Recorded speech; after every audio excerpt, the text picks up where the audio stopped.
parler à mes parents ou l'école alerter mes parents. Au niveau scolaire, j'avais beaucoup de retard. Cette situation, elle m'a fait forcément me sentir un peu différent des autres jeunes. Ça faisait aussi partie du quotidien. Je m'appelle Julie, j'ai 24 ans et j'ai une petite sœur qui est épileptique, qui a une épilepsie pharmacorésistante depuis ses 13 mois et elle a 19 ans maintenant. Mon enfance, elle a été de toute façon rythmée par les hospitalisations tout le temps.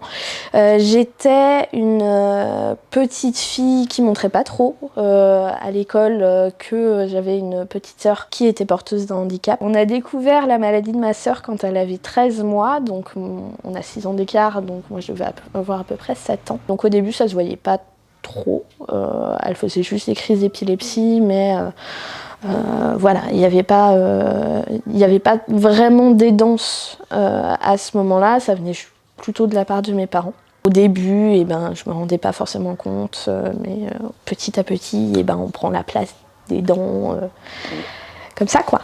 J'ai commencé à aider mes parents, je devais être préadolescente. J'ai aidé ma petite sœur à s'habiller, j'aidais pour la douche, j'essayais au moins d'aider ma maman avec toutes les tâches quotidiennes de la maison. C'est vraiment à partir de ce moment-là que ça a commencé. Et je sentais que j'étais en décalage avec les autres enfants à l'école primaire parce que j'avais toujours ces pensées qui revenait de quand je vais rentrer à la maison, va y avoir une autre journée qui va commencer, entre guillemets, je vais devoir aider. Il y a tout ce moment où en fait on doit apprendre à grandir plus vite parce qu'on n'a pas le droit de poser de problème. Parce qu'il y a déjà assez de problèmes à la maison. On doit de toute façon porter quelque chose sur nos épaules qui est plus lourd que normalement ce que porte un enfant à cet âge-là. Un moment où dans ma vie je me suis dit tiens je vais partir au Canada pendant 2 ans avec un PVT, donc un visa. Et ma plus grande peur, ça a toujours été de partir et que ma petite sœur décède pendant que j'étais là-bas. De perdre tous les moments où j'aurais pu être avec elle, de les perdre en étant là-bas.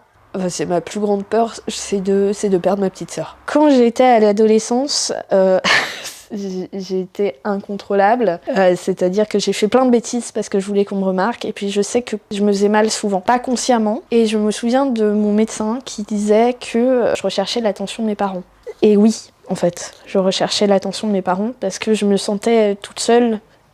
Beaucoup, même si mes parents m'ont donné énormément d'amour et ont fait tout ce qu'ils pouvaient. Moi, je me sentais seule et j'avais aussi envie qu'on m'accorde une attention qui était en fait tout entière pour ma sœur, parce que c'est normal. Et quand je suis devenue jeune adulte, je suis partie à Lyon, je suis partie de la maison familiale et il y a quelques années, j'ai fait une tentative de suicide. J'avais beaucoup trop d'émotions, je n'arrivais plus du tout à les gérer, je me sentais pas bien du tout. J'ai été suivie par une super psychologue qui vraiment m'a redonné foi en tout. Maintenant, j'arrive à prendre du recul, j'arrive à mettre des mots sur ce que je ressens et je me sens beaucoup mieux en fait. Je sais ce que je suis, j'ai pas trop confiance en moi, mais s'il y a quelque chose que je sais, c'est que je suis courageuse et je me raccroche à ça. J'ai jamais parlé quand j'étais petite du fait que j'étais aidante. Les amis savaient que j'avais une petite sœur qui était différente, mais sans forcément aller plus loin. J'avais des amis proches où les parents parlaient avec mes parents qui savaient. Je suis entrée au lycée. J'ai rencontré des personnes formidables qui ont rencontré ma petite sœur, qui sont restées des amies et qui ont compris. Sans que je dise rien, ils ont compris ce que je traversais, parce qu'ils côtoyaient aussi ma petite sœur souvent. D'ailleurs, ma sœur les adore, vraiment. On en parle de temps en temps maintenant qu'on est devenu jeune adulte. On en parle dans le sens où elle me dit « Bah oui, mais tu fais beaucoup pour ta sœur ». Et c'est quasiment normal, en fait. Je sais même pas à partir de quel moment on a commencé à en parler, mais je sais qu'elle se rend compte de tout ce que je fais. J'ai connu le Tribu Brindille Festival parce que, en fait, déjà j'ai connu la cause brindille avant, parce que ma maman avait fait ça devait être un salon ou un congrès ou quelque chose comme ça, sur les aidants et il y avait la pause brindille. Donc du coup elle vous a rencontré et elle m'a envoyé un message en me disant Julie, il faut absolument que tu rencontres la pause brindille. Du coup un jour j'ai vu le Tribu Brindille Festival qui était en train de s'organiser et je me suis dit sur un coup de tête, allez, tu te bouges et tu y vas. Et j'y suis allée, mais oh là là, mais je regretterai jamais d'y être allée, mais c'était tellement bien. Je me suis rendu compte au Tribu Brindille Festival qu'on était plein en fait à vivre la même chose ou à avoir vécu la même chose. Et ce qui m'a le plus touchée, ça a été quand ces petits bouts de chou ont pris la parole pour dire à quel point c'était compliqué pour eux. Et j'ai pas réalisé que moi j'avais leur âge en fait quand j'ai commencé à être aidante et à ressentir les mêmes choses. Donc c'était compliqué. J'avais l'impression de me revoir et de voir toute cette souffrance, mais en même temps de savoir qu'ils étaient accompagnés, qu'ils n'étaient pas tout seuls. Ça fait du bien.